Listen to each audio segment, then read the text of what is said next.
What's going on, everybody? Welcome back to Cornfield Confessional. I'm your host, Jake Brown. Hope you're having a good Monday so far.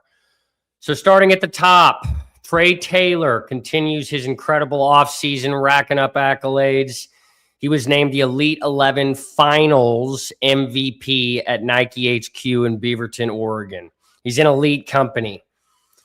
Other notable Elite 11 Finals MVPs, Matthew Stafford, Caleb Williams, CJ Stroud, Jameis Winston, Tua Tagovailoa, Mark Sanchez, Justin Fields, and Julian Sand.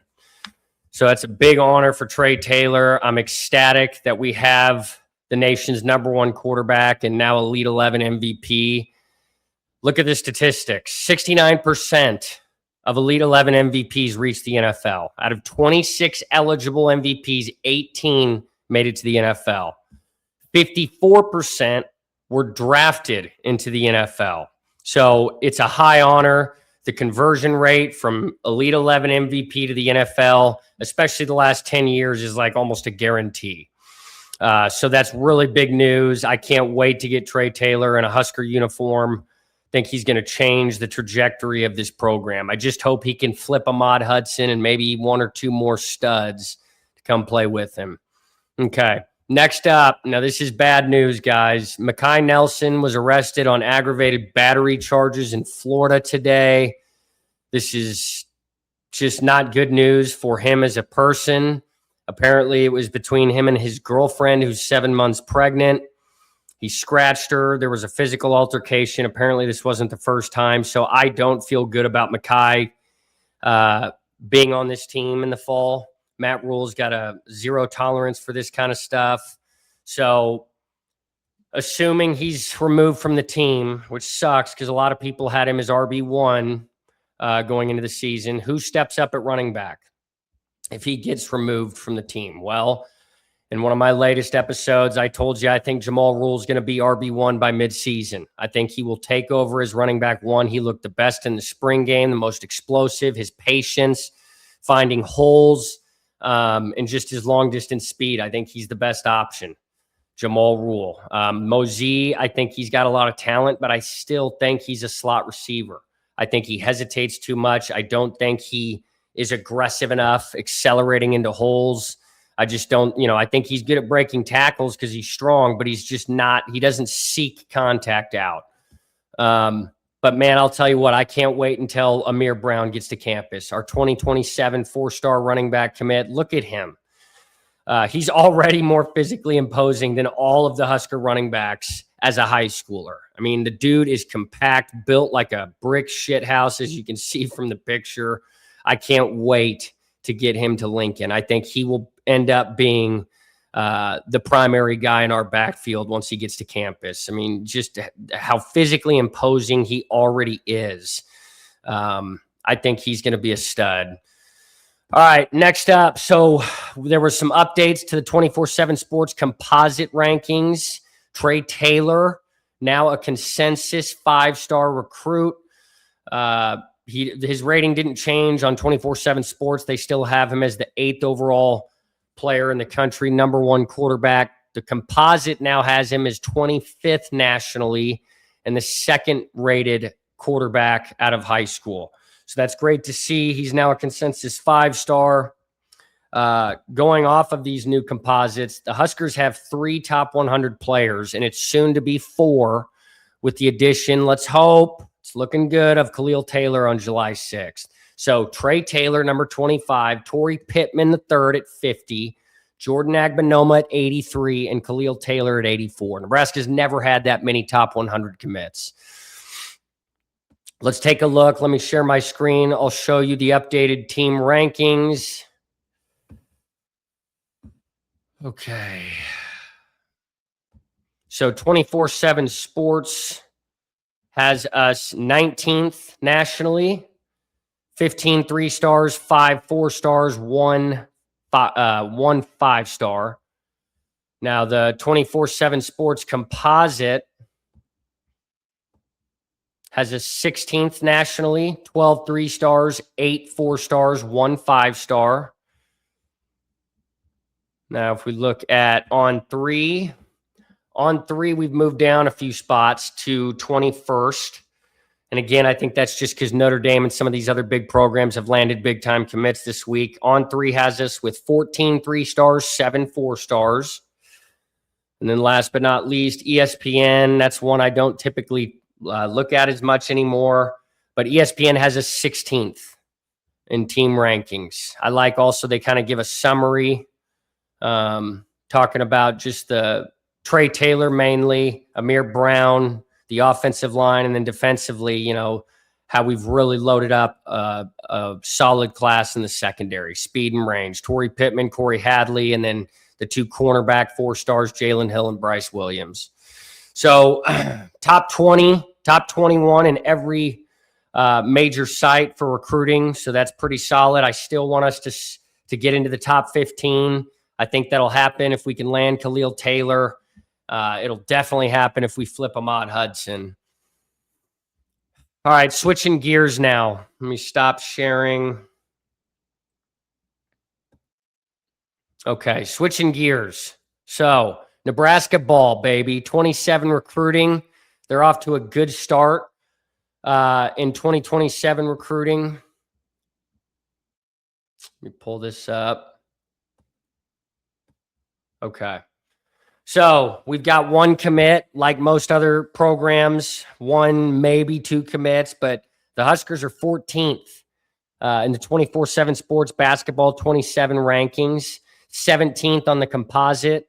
Our lone commit, let me pull up his picture, Ty Schlegel. So a consensus 4-star recruit, small forward, one of the top prospects in Minnesota out of Creighton-Durham Hall High School, 6'5", 185. We landed him a while ago, back in October of 2025. So that's why we're off to a hot start in the 27 recruiting rankings. Analysts say pretty much his basketball IQ is off the charts. He's physical for how lean he is. He can create any shots, whether it's off the dribble. He can hit threes, catch and shoot. He can also create off the dribble. And they, a lot of them say he's surprisingly physical.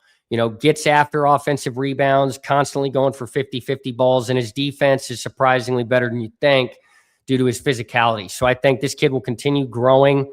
I think he'll have a great senior year, and I think, Nebraska's definitely prioritizing small forward in the 27 class. So we already got 1. Now our next top prospect, Dawson Batty, consensus or 5-star on the composite, 4-star on 24/7 Sports. This would be our second ever 5-star commit if we landed him with Bryce McGowan's, who Hoiberg also landed. But I love this, that we're getting this kid to Lincoln. October 9th through the 11th, he's visiting. But again, he's one of the top prospects in the country. Nebraska doesn't land guys like this. Bryce McGowan was our lone 5-star commit ever. This kid would be our second. But you see the effect that Nebraska's 26 season had.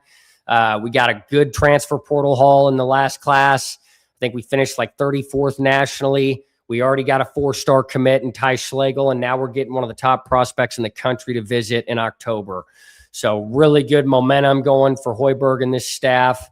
This would be our second ever 5-star commit. And I think just beyond that, looking at the recruiting or the scouting report on Dawson Batty, explosive at the rim, but what really sets him apart is his stroke from downtown. At 6'8", to drain threes and have as pretty of a stroke as he has. I saw some highlights of him. He can make it rain. He's really good inside the paint, blocking shots, manning the rim. Nebraska's never had an elite power forward with his kind of explosiveness and physicality inside. I know Hoiberg likes to get the floor spacing bigs like Rank Mass, Sam Orm, who we got from the transfer portal from Belmont. But, correct me if I'm wrong. If you guys may have better memory than me, Nebraska's never had an explosive elite power forward. We really haven't. They've typically been, more defensive guys, rebounders, 10 points or less per game. I think this kid could be a 20-point per game scorer, and 8+ rebounds per game. Can you imagine what having a guy like this on our team last year could have done? I think we would have made the Final Four. Instead of Burke Buchtengel, having a guy like this that can put up legitimate points at power forward, I think this would be humongous for the basketball program. So he visits October 9th through the 11th. Let's pray like hell we can land his commitment. All right. Okay, to round it out, I've got some fan questions. I want some engagement. So fan question number 1, who starts at running back in the opener against Ohio? I've got my thoughts, my opinions. I want to know your guys's. Who starts at running back in the opener against Ohio? With the news of Mekhi Nelson's arrest, we likely won't have him on the team in 26. What are your guys' thoughts on who the RB1 is in the opener? Number 2, what will Nebraska's total defense rank in 2026? In one of my last episodes, I talked about my thoughts on where we'll rank in total defense in 26 under Rob Orich. I want to know your guys' thoughts. What is the rank what is our defense's total rank in 2026? 3, who is the offensive MVP for 26? A lot of people will pick Anthony Calandria, but I want to know your guys' thoughts. Some of you may think it could be the receiver that had the one-handed touchdown. What's his damn name? Quinn Clark. Some of you might think it's Ja'Cory Barney. Let me know your thoughts. Who is the offensive MVP in 26? 4, switching gears to basketball. What is Nebraska ball ranked in the preseason polls? What is your prediction for where we fall in the preseason top 25? And then the last fan question, who are your projected starters for Nebraska ball in 2026? Let me know in the comments. Point guard, shooting guard, small forward, power forward, and center. We got a lot of additions in the transfer portal. This isn't as easy as you might think. I've put together a few different projections myself. I might do an episode sharing that later this week, but I want to know your guys' thoughts. Obviously Sanford will be in the starting lineup. Frager, more than likely, Big Ten Sixth Man of the Year. But with all the portal additions and the other returners, it isn't as easy as you might think. So let me know your predictions for the starting lineup for Nebraska basketball in 2026.